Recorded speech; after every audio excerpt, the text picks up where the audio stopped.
Hello friends, कैसे आप सब लोग and thanks for watching my channel. दोस्तों, वीडियो शुरू करने से पहले रिक्वेस्ट है कि चैनल को प्लीज़ सब्सक्राइब कर लीजिए और साथ ही में नोटिफिकेशन का बेल भी दबा दीजिए ताकि जब भी मैं कोई नया वीडियो अपलोड करूं वो आपको नोटिफाई हो जाए। दोस्तों, वीडियो शुरू करते हैं। और इस वीडियो में हम जिस कंपनी के बारे में डिस्कस करेंगे वो रियलिटी सेक्टर से बिलोंग करता है, कंस्ट्रक्शन रियल इस्टेट। राइट, देखिए, कंस्ट्रक्शन रियल इस्टेट या इंफ्रास्ट्रक्चर जो सेक्टर है या इंडस्ट्री है, उनका प्रॉब्लम यही है कि सस्टेनेबिलिटी सबसे बड़ा इशू है। और कंपनी अगर सस्टेन कर रहा है तो वही एक आज के टाइम पे बहुत बड़ी बात है। और जिस तरीके से प्रेशर बिल्डअप हुआ है पिछले आप 10 साल से देख लीजिए, इंफ्रास्ट्रक्चर जो है 2012 से स्लम्प में है। सो इनफैक्ट 8-10 साल हो गए हैं। तो सबसे पहली बात तो रेगुलेटरी इश्यूज़, उसके बाद अब वो उस सेक्टर पे जिस तरीके के प्रेशर्स है, उसके बाद प्रोजेक्ट्स पूरे नहीं हो रहे हैं, कैश का इशू है। सो उस सिनारियो में बहुत कम कंपनीज है जो इनफैक्ट सस्टेन कर रहा है। सो अभी का जो दौर है वो वही है कि सस्टेनेबिलिटी बहुत बड़ा इशू है।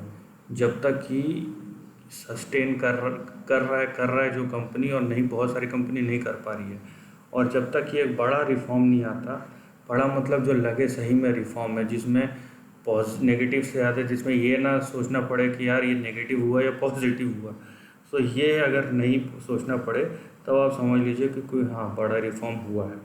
और उस तरीके का रिफॉर्म जब तक नहीं आता है तो सबसे पहली बात, कितना भी स्ट्रॉन्ग स्टॉक क्यों ना हो, हमें ओवर एक्सपेक्टेशन नहीं करना है। क्योंकि इसमें आपको जो भी रैली दिखेगी ना, भले ही बहुत अच्छी कंपनी हो और बहुत सस्ते वैल्यूएशन पे या बहुत प्राइस गिर गया हो, लेकिन उसके बाद भी वो अंडर परफॉर्म ही करेगा। उसका रीज़न एक ही है, क्योंकि उस सेक्टर में जब तक बड़े इन्वेस्टर्स को दिखता नहीं है कि कुछ ऐसा रिफॉर्म होने वाला है जिससे कंपनीज ईयर ऑन ईयर उनको फ़ायदा मिलेगा, तब तक नहीं करने वाली है। ये बात आप लिख के लीजिए। तो आपको जो देखना है उस सेंस में देखना है। नाउ इस वीडियो में जो हम जिस कंपनी की बात कर रहे हैं, आप शायद आपने नाम भी सुना होगा, वो है प्रेस्टीज स्टेट्स। ठीक है। और इसके फंडामेंटल्स देखेंगे तो इसका रीजनेबल फंडामेंटल है। एक चीज़ जो है, इनका डेट जो है बहुत ज़्यादा है, 2 टाइम्स डेट है। जनरली 0.5 टाइम से ज़्यादा नहीं होना चाहिए, लेकिन 2 टाइम्स इसका डेट है। सो देखिए, यहाँ पे डेट ज़्यादा होना इशू नहीं है। और यहाँ पे ये जो सिनारियो है, डेट ज़्यादा तो है लेकिन एक एक्सेप्शन है, क्योंकि अभी कुछ घर के मकान प्रोजेक्ट्स कुछ बिक नहीं रहे हैं। सबको पता है ये चीज़, प्रोजेक्ट वर्क पूरे बंद पड़े हुए हैं। सो ये जो चीज़ है, अभी फ़िलहाल 1 क्वार्टर, 2 क्वार्टर, इवन 3 क्वार्टर के लिए ये चीज़ एक्सक्यूज़ किया जा सकता है।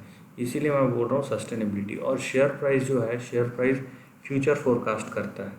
ठीक है, प्रेजेंट या हिस्ट्री नहीं। जो करेंट शेयर प्राइस है वो फॉरवर्ड लुकिंग होता है।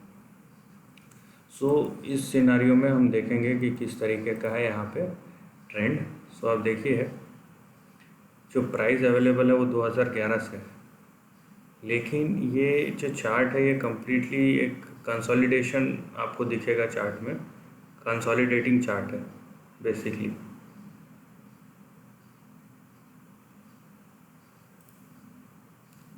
सो ये देखिए, ये इसका लोअर लेवल है और ये जो है इसका हायर लेवल है, और ये बीच का आप रेजिस्टेंस मान सकते हैं।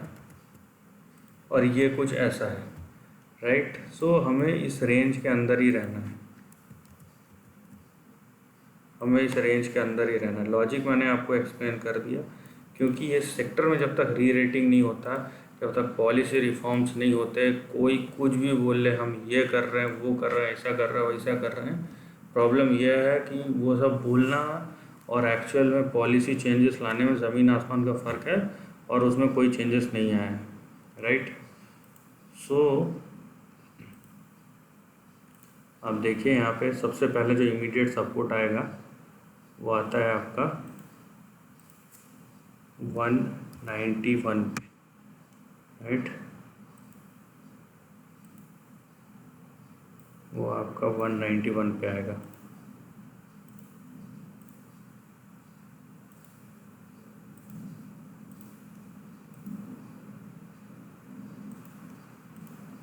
और अगर ये टूट गया तो फिर नेक्स्ट जो सपोर्ट आएगा वो 135 पे, एंड फर्दर उसके बाद जो सपोर्ट आएगा वो 105 पे। तो हमें सपोर्ट लेवल जो है बहुत अच्छे से स्ट्रिक्टली मेजर करना है, और यहाँ पे इमोशनल कोई चांस नहीं है, कोई गेम नहीं इमोशन का। यहाँ पे स्ट्रिक्ट चीज़ ये फॉलो करना हमें, डिसिप्लिन, इमोशंस नहीं करने फॉलो, राइट। एंड ऊपर का जो आपको रेजिस्टेंस दिखता है वो दिखता है आपको 324 एंड देन 434। सो ये आपको सपोर्ट एंड रेजिस्टेंस यहाँ पे दिखते हैं। नाउ यहाँ पे 2-3 चीज़ें या 2-3 ट्रेंड आपको और दिखेंगे, राइट। आप फ़िलहाल तो खाली इसी को फॉलो कीजिए, उससे ज़्यादा मत जाइए। मैं खाली ये अब जो बता रहा हूँ ये भी इन्फॉर्मेशन था, अभी जो बताऊँ वो थोड़ा सा अलग तरीके से देखने का है, तो वो थोड़ा कॉम्प्लेक्स हो सकता है। फिर भी यहाँ पे देखिए आप, एक ट्रेंड फॉर्मेशन हुआ है, ठीक है।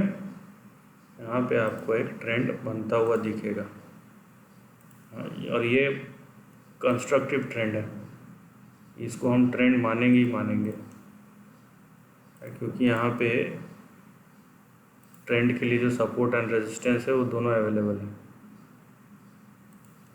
देखिए आप, ट्रेंड के लिए 3 सपोर्ट और 3 रेजिस्टेंस चाहिए, तो यहाँ पे 1 2 3 4 5 6, और इसके बाद ये टूटा है। अभी ये शेयर प्राइस जो है ये फिर से इस रेंज के अंदर आ गया है। सो अगर मान लीजिए ये 434 क्रॉस कर जाता है, सो ये 400 से लेके 450 से लेके 550 तक भी जा सकता है, ठीक है। मेरे बनाने का वही मतलब था कि एक और एंगल दिया जाए। यहाँ पे देखिए, अगर ये लाइन के ऊपर सस्टेन करता है तो यहाँ से लेके यहाँ तक 450 से 550 तक जा सकता है, लेकिन ये लॉन्ग टर्म ट्रेंड होगा। 2-3 चीज़ें जो शुरू में बताई फिर से एज अ समरी, कि ओवर एक्सपेक्ट मत कीजिए अनलेस कि कोई आपको बड़ा पॉलिसी चेंज दिखे सेक्टर में, कंपनी में नहीं, सेक्टर में चाहिए पॉलिसी चेंज, और उसके बाद आपको डिमांड दिखे, रिफॉर्म्स दिखे, और उसके लिए आपको कुछ एनालिसिस करने की ज़रूरत नहीं। अगर ऐसा कुछ बड़ा हुआ तो न्यूज़ चैनल में ही आपको देखने मिल जाएगा, उसके बाद आप ओवर ऑप्टिमिस्टिक या ऑप्टिमिस्टिक हो सकते हैं। टिल देन अगर कोई टॉप ऑफ द गेम में भी है इस सेक्टर में कि बहुत सबसे अच्छा कंपनी है, उसमें भी आपको जो रिटर्न्स दिखेंगे वो लिमिटेड ही दिखेंगे, एक लेवल के बाद नहीं दिखेगा। So this is the end of the video दोस्तों। वीडियो पसंद आए तो लाइक और शेयर कीजिए, थॉट्स कमेंट सेक्शन में लिख के बताइए, और ऐसे नए कंटेंट के लिए चैनल को प्लीज़ सब्सक्राइब कीजिए।